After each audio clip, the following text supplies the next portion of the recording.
Lydia, welcome back to the show. It's just the two of us. How fun is this? We haven't done a solo soap. Oh my God. Hello. We haven't done a solo episode in so long. When I was driving to Trader Joe's this morning, I knew that we would be recording, and that song came into my head, and it was like, just the two of us. We can make it if we try. Just the two of us. I just think it's so funny. I wish that our lives were like indie movies where there was just always music in the background, like for all of my moods. I feel like you do have music in the background for all of your moods and So do everything you. in your life. The two of us are just like,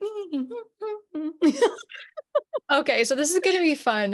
Hashtag building in public. If anyone remembers Max Lowy coming on the pod, I don't know, probably 10 to 15 episodes ago, he talked all about this concept of building in public and really sharing like the behind the scenes of what you're doing for your company's success. And we wanted to share the 5 ways that we have been shifting our company's focus and really our own brand awareness strategy. So we're going to give you guys like a behind the scenes look on what we're doing, what we're shifting away from, like what we're not doing anymore. So that is where we're going today.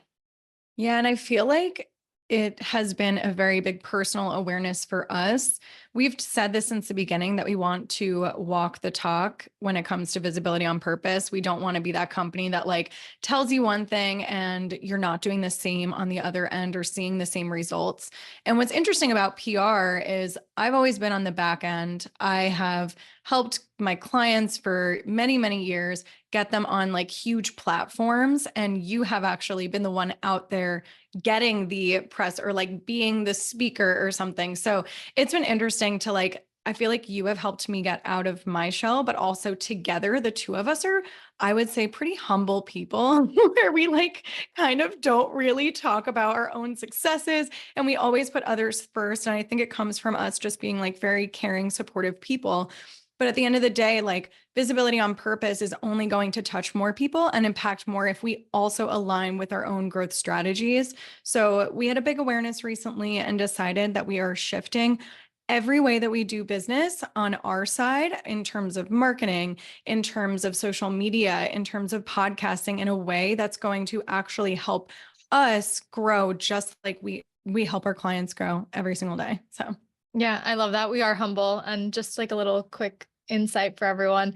Sometimes I'll have Lydia introduce me and say all the things that I've done because I don't want to say it. Like that is wild. And there's obviously something there for me, a little bit of a shadow. So I share that with you all because we are all human and doing our best and showing up. And yeah, here we go behind the scenes. So, yeah. number one, let's start with socials. I kind of want you to start this because you are the social queen of the two of Okay. us.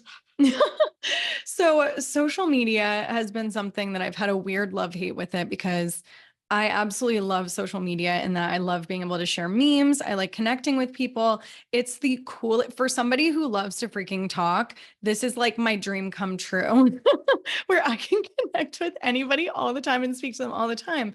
But with social media, at the end of the day, it is not really a growth platform. It's a nurturing platform where people come to your pages and they already know you if they're coming to your page. You typically don't come across them. And if you do come across them, you are playing the game when it comes to like that specific platform. So what I mean by this is Instagram specifically is a place where when you post pictures or you post static posts, the people that are already following you see that and they get to interact and engage. But with the algorithm and the way that it works, it only works on like, I think like an engagement status where like, if people are engaging immediately within like the first few minutes of posting, they'll push it out to more of your followers. So with like the things that we like to share, which is like teaching moments and things like that. And we spend so much time on this content, guys. We'll like write a post and be like, this is genius. Everyone's going to love it. But reality is the way that consumers navigate those types of posts are they typically don't like it. They just like read it and move on. And I do the same thing. I literally do the same thing. I'll read it and move on. Sometimes I'll share it, but I never really engage with it unless there's like a big call to action. And it's different, right? It's different. And so what we realized is Instagram realized it and it's very obvious, but sometimes you have to just pull yourself out of it and be like, what is actually going on here? Reels are the way that Instagram likes to push your content out to new people. They like creators. They want people to stay on the app. They want people to engage, and which makes sense. So the way that they do this is through Reels. And Bridget and I both had like, I think like a big resistance to filming Reels in general. Huge. Where I was like, I'm not dancing. no, you're like, I'm not dancing. I don't want to like, this takes too much time. And we both are efficient. But at the end of the day, if we're posting a bunch of static posts and we're not getting the engagement that we want on this really amazing content that we created, we're actually wasting our time even more than taking a few extra minutes to create a reel and getting it pushed out to the masses. So, huge reframe on that. We decided that we're moving into a real structure, a business growth strategy when it comes to Instagram. So when people come on our page, they get all of the information and education that we typically like to share, but we're also getting pushed out to new people. And we don't have a lot of followers yet. So for us, it was just frustrating because we are such big like communicators and business people, and we're really good at sales, especially Bridget. She's like a total G. And we're really great at connecting. So it was interesting that like that wasn't translating onto our Instagram platform. And we were just like, what the heck is happening here? So shifting over to Reels, this is actually not even in our 5, but I want to mention this.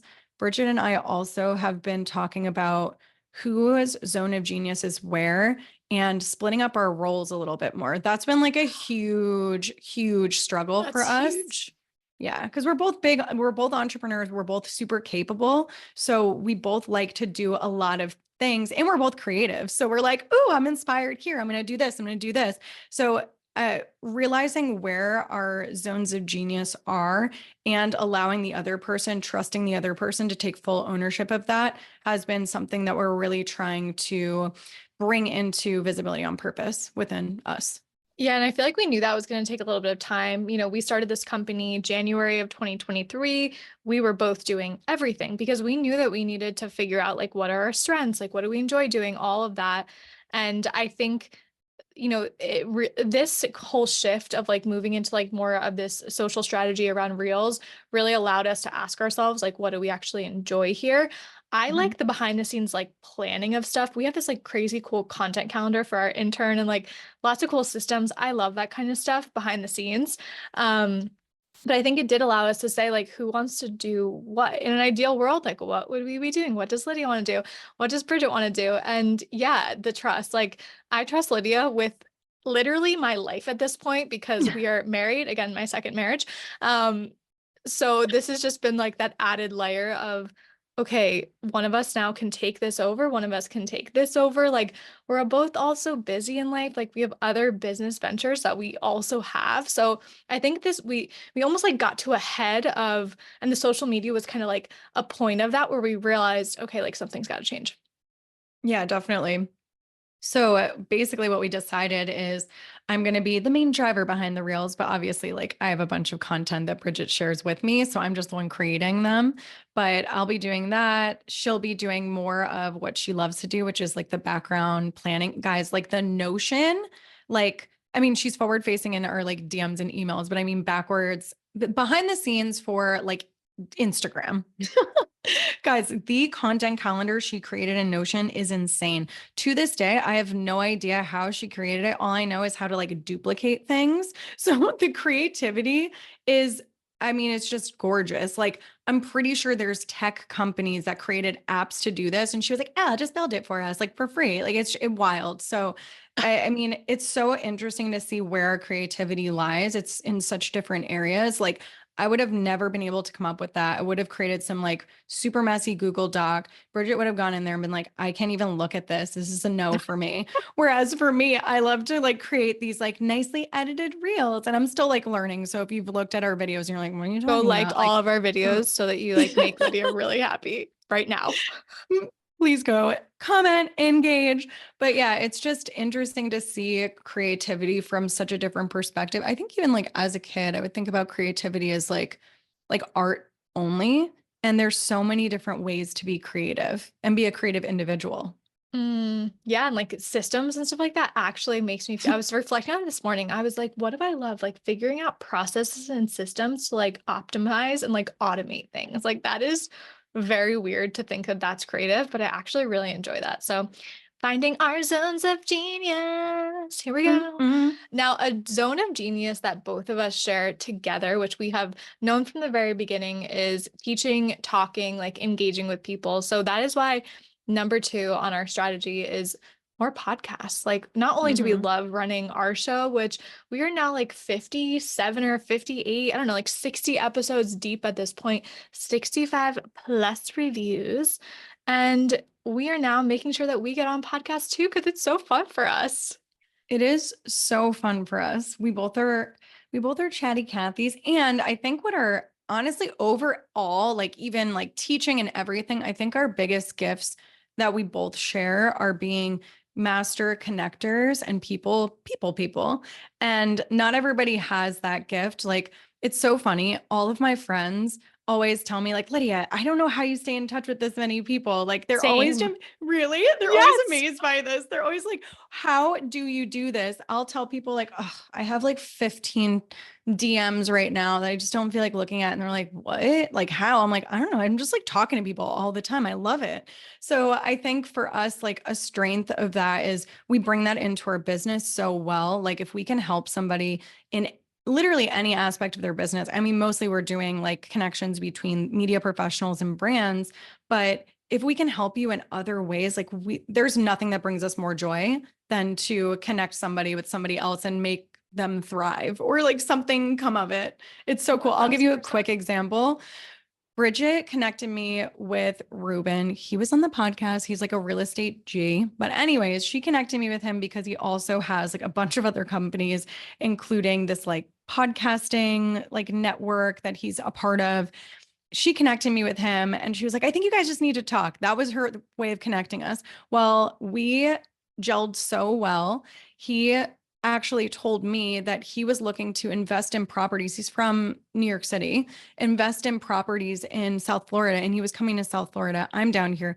We got connected for dinner one night. I brought my realtor friend. They have done deals together. I didn't even know about it until months later because I was just far removed. Like I made that connection and that was it. And I'm pretty sure that was the whole point of you connecting me with Ruben was so I could connect him with Esteban and just be like, enjoy.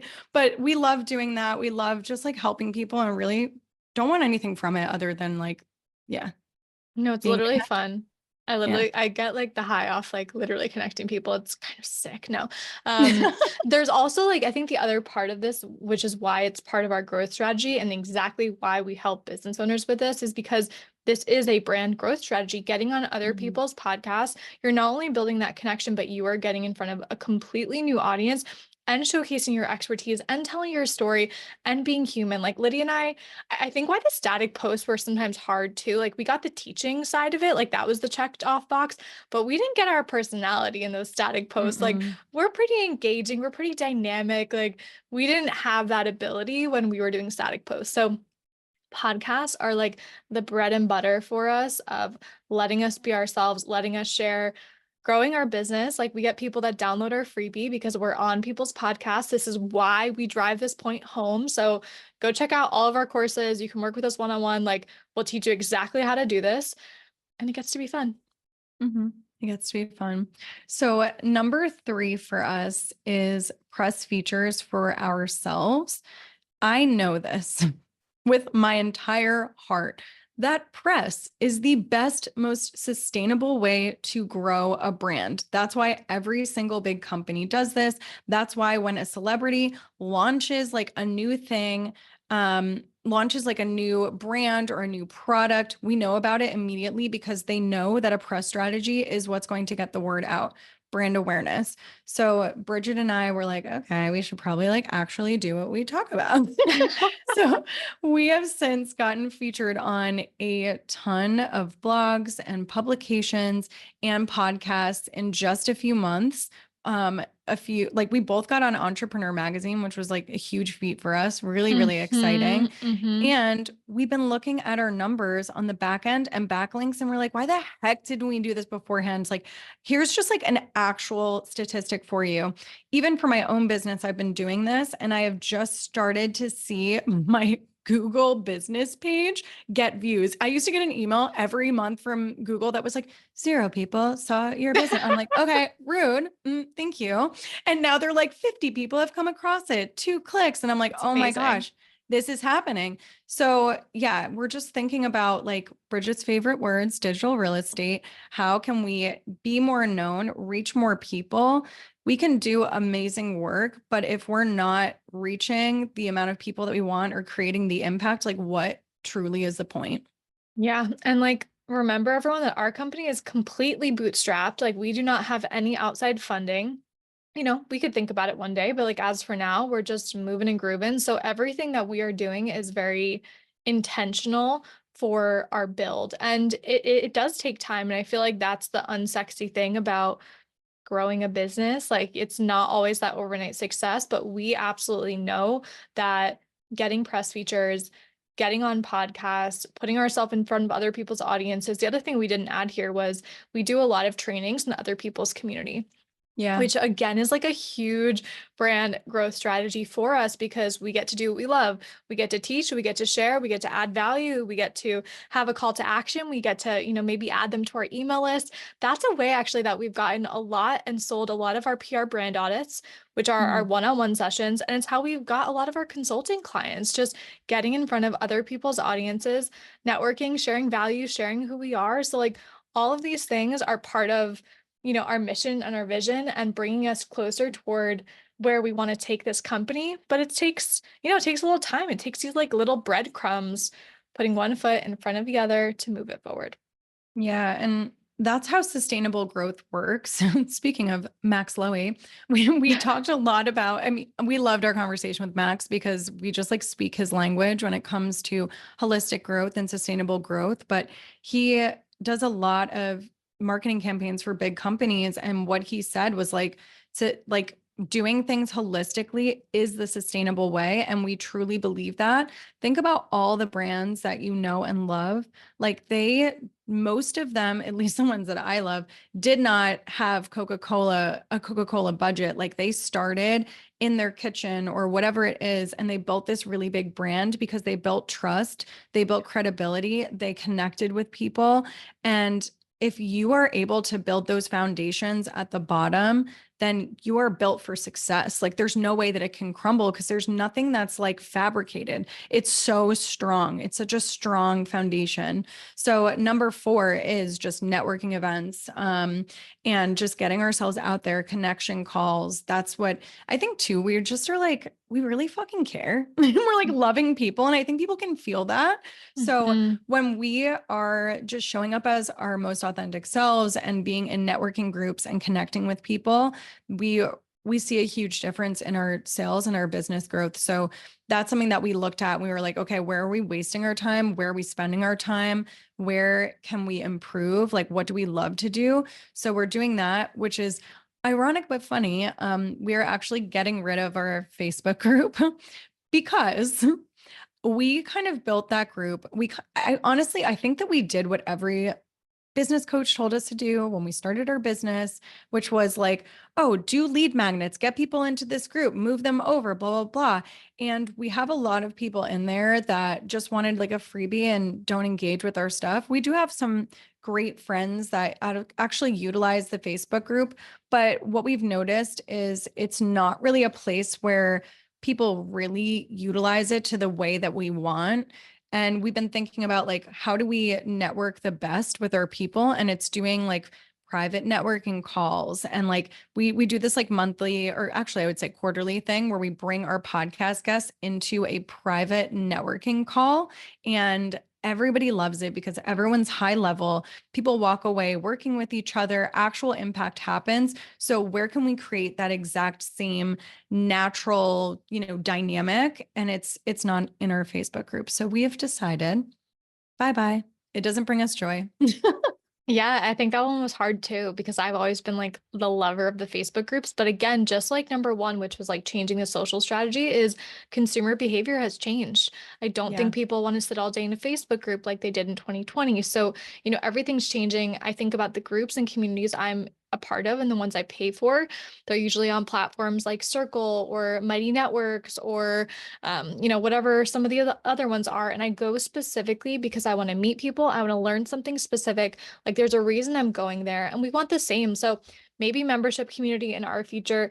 Stay tuned. We'll see. Because we still love the community and like that is Yeah. important to us. So community is not going bye-bye. Just our Facebook group is having a little sayonara party. So we'll come back to that. Yeah, exactly. And like you said, consumer behavior has changed where I think the Facebook group, when we look at Facebook at the end of the day, like Facebook is a place for friends. It has always been that. And Instagram has shifted to a monetary model. Like they really have moved over to that. You can buy on Instagram. You can literally click on like storefronts on Instagram. Things have changed there. So it makes sense to shift to a business growth strategy in that regard. People follow pages where they want to learn things. I follow pages that I want to learn things. I find them aesthetic, like whatever my reasoning is, it's going to be the same for others. And Facebook has not really changed in that regard of like friends or, dumping perspectives. And it's like, places that have done this really well are LinkedIn has always stayed professional. LinkedIn has always stayed as like a business platform. So we are going to be moving over to LinkedIn a lot more. I've also I feel like I've done like the bare minimum on LinkedIn these past few months, but actually post and like optimize my profile. And I've connected with so many cool people. Mm, So don't sleep on LinkedIn. Like LinkedIn's the shit. I'm a big fan. I love that. Okay, last but not least, ads. So we've done a couple of things. We've done Facebook ads. That was interesting. Didn't really get the results exactly that we wanted. So we are gonna update our kind of funnel to some sort of video um, sales funnel. But what has worked is boosting Instagram posts. We have probably gotten 100 new followers from a boosted Instagram post, which has been so Mhm. fun. Obviously, Lydia and I are checking all the profiles, being like, oh, this person's so cool. Like, this will be great. I love this. I love this. And we just did an ad on someone's podcast, which was so fun. Like, the podcast host reads it. We sent over the copy and the Mhm. script, and there was a call to action. So we're just like in this space of like trying new Mhm. things. Trying new things. Yeah. And I never thought we would be doing ads like this early, but like we've been playing in it. And thank you for pushing us to do that because I would have been like, no, we can't do that. But it's been really fun. It's been so much fun to do ads or like boost things and just kind of see what can come of it. And what I want to share with this is honestly, like the entire reasoning for really breaking this down. And I think what's really cool about Bridget and I is we're always willing to shift things when it feels like it's not working. And we're always willing to take risks. And I think when we look at PR and why we love it so much and why we are such advocates for it is not because you get more sales, not because you get more followers, not because you get more known, blah, blah, blah. It's really down to the brand awareness piece and the business growth piece so that you can impact others, whether it be with products or your services. It's business growth. PR is the best business growth strategy where it allows you to sustainably move up and do things in a way where your foundations are solid. Like when you connect with somebody on a podcast, when you get a bunch of links and you're becoming more searchable on Google, when you are, it's all of these little pieces that nurture the overall growth of the business, and it's just genius. So it's we took that philosophy of business growth and we were like, okay, what are all the efforts that we're doing? How can we move this into a growth strategy, not a nurturing strategy or a wasting our time strategy? Preach. She just said it all, everyone. So those are our five, almost like six ways that we have been shifting our company's focus, our brand Mhm. awareness strategy. It's felt really fun. We've just like any company run up against, oh, this is not working. It's not feeling good. And, we put time into that, but that doesn't matter. Being able to be agile and shift when necessary is like the best thing that you can do as a business. So thank you guys so much for listening today. We loved being here. And thanks for listening to another episode of Visibility Era, the podcast.